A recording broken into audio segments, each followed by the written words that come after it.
Hello friends, welcome you to Transolve the finance and आज का topic होने वाला है how to correctly analyse a stock using a cash flow statement. So let's just get started. तो आपने generally देखा होगा कि जब भी आप कोई स्टॉक खरीदने जा रहे हैं, आप उसका पीएनएल देखते हैं तो वो quarter on quarter, year on year उसके प्रॉफिट्स अप जा रहे होते हैं। Still the stock going down instead of going up. The reason you don't understand why. And आप उसका पीएनएल भी देखते हैं, वो भी year on year, quarter on quarter revenue जो है उसके इंक्रीज हो रहे होते हैं। Still the stock going down.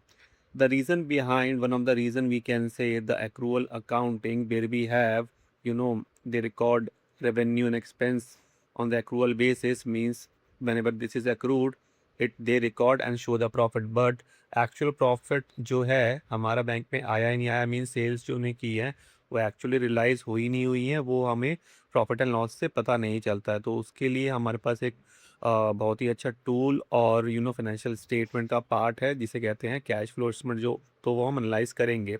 Before analyze, we quickly take a look at balance sheet where we have this much of assets, fixed assets, investment and so on.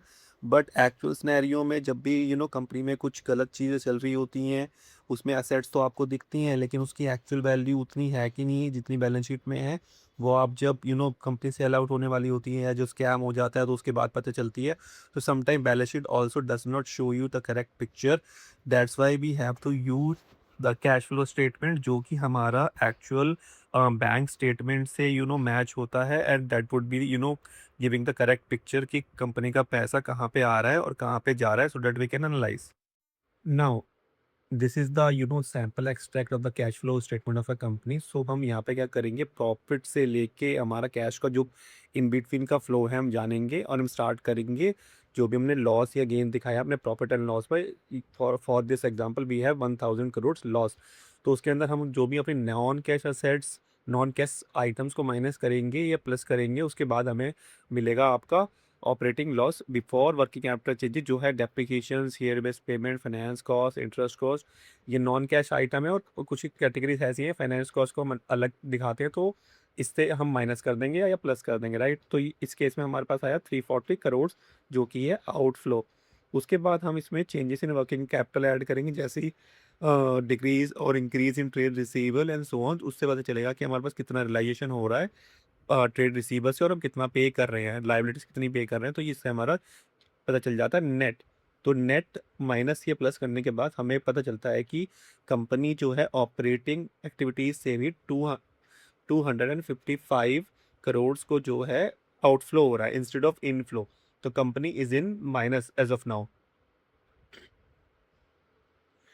Then we move on to the important part, investing activities, जहाँ पे हम पता करते हैं कि company जो है अपना पैसा जो बना रही है या एग्जिस्टिंग कैश और बैंक पड़ा हुआ है उसको कहाँ इन्वेस्ट कर रही है, मीन्स क्या परचेजेस कर रही है, वेदर मशीनरी परचेज कर रही है या कोई और कोई टेक्नोलॉजी परचेज कर रही है, जिससे हमें पता चलेगा कि हमारा पैसा जो है सही डायरेक्शन में जा रहा है या नहीं जा रहा। तो हम यहाँ पर देख रहे थे कंपनी ने क्या किया है। इन्होंने इन्वेस्टमेंट की है, परचेस ऑफ इन्वेस्टमेंट है जिसके आउटफ्लो है 2800 crore. Sale maturity of investment किया है जिससे आया इनका इनफ्लो। इंटरेस्ट रिसीव किया है, परचेस ऑफ पीपी की है। तो एनी हाउ इसमें भी हमारा नेट कैश आउटफ्लो है, लेकिन इन्वेस्टिंग एक्टिविटीज़ पर नेट के लिए कैश आउटफ्लो होना इट्स ओके। मीन्स बिकॉज ये कंपनी की जनरली ग्रोथ के लिए ही होता है, हम कोई मशीनरी खरीद रहे हैं, कोई टेक्नोलॉजी खरीद रहे हैं, तो दैट इज गुड। नाउ हम आएंगे तो थर्ड पॉइंट, फाइनेंसिंग एक्टिविटीज़ में, जहाँ से कंपनी पैसा उठाती है मार्केट से और इंटरेस्ट उसको देती है। तो उसमें कंपनी का क्या प्लस माइनस को हम देखेंगे। जैसे इन्होंने किया है इशू ऑफ शेयर से 240 करोड़ आए हैं, लीज पेमेंट इन्होंने किया है 90 करोड़ का, इंटरेस्ट पेमेंट की है, राइट। इन्होंने 60 करोड़ की, उसके बाद इनका नेट कैश आ गया 90 करोड़ का। तो तीनों को प्लस करेंगे तो हमारे पास अप्रोक्सीमेटली 1000 करोड़ का आउटफ्लो आ जाएगा। इसमें इनपुट अगर यूज़ करते हैं जो कि है हमारा 3000 करोड़, तो हमारा नेट कैश और बैंक बैलेंस होना चाहिए 2000 करोड़। तो ये करेक्ट पिक्चर दिखाता है कि हमारा बैंक का पैसा कहाँ से आ रहा है और कहाँ पे जा रहा है। Right now company is losing cash, right, you can see here. For more details on cash flow statement, you can view my this 17-minute video on cash flow.